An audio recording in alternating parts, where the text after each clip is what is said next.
someone could be really close to here and not know that we have a park here.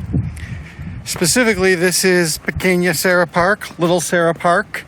Don't know the origin of that name. And this was one of the parks that Rodrigo showed me last week when we were going through Los Yoses.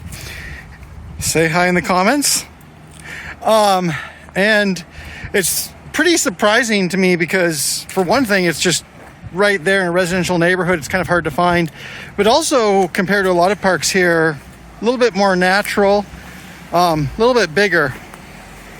A lot of stuff here, a lot of picnic tables, variety of trees. And there's one other thing. It was somewhat unfair because one of the things that bothered me was, where are all the parks in this city?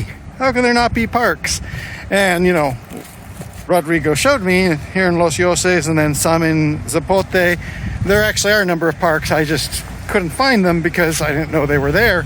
But once you find them and you know where to look, there actually is a lot more green space in this city. Still not enough for my exacting standards, but there is more than I thought. And this is a pretty nice little park. And there's still a thing or two to see. So right here, we actually have an elevated metal walkway. We can walk down closer to the water. And we are walking along the side of a creek. That might be the Ocloro. Don't quote me on that. There are many different little creeks and they go all over. That's actually the same one that we crossed though when we went from Barrio Roosevelt down to close to the presidential palace. And it's not a large creek, but because of the weather pattern stuff, look at that canyon. It is considerable and it really divides this town naturally. And that's probably one reason why there's not a lot of access here, because it seems easy enough to put a path down there towards wherever the creek is. But you've seen the rainstorms here in the rainy season, and so it would really shift a lot. So we have a good viewpoint here, but we don't actually have water access at this point. Who knows what there will be in the future.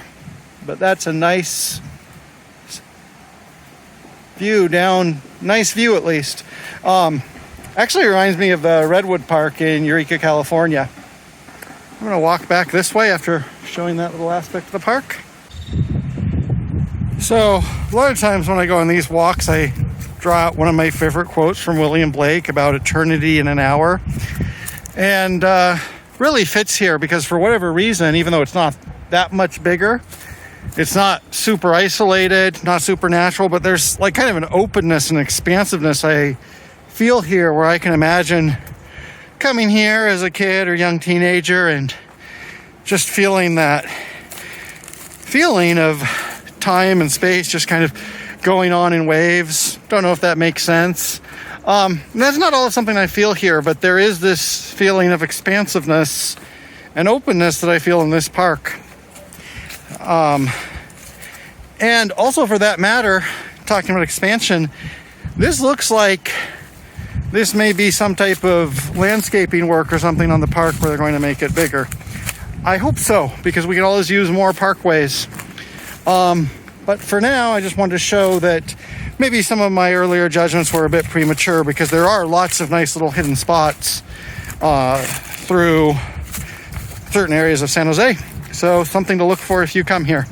Okay, and look at that sky. I'm going to be heading home now.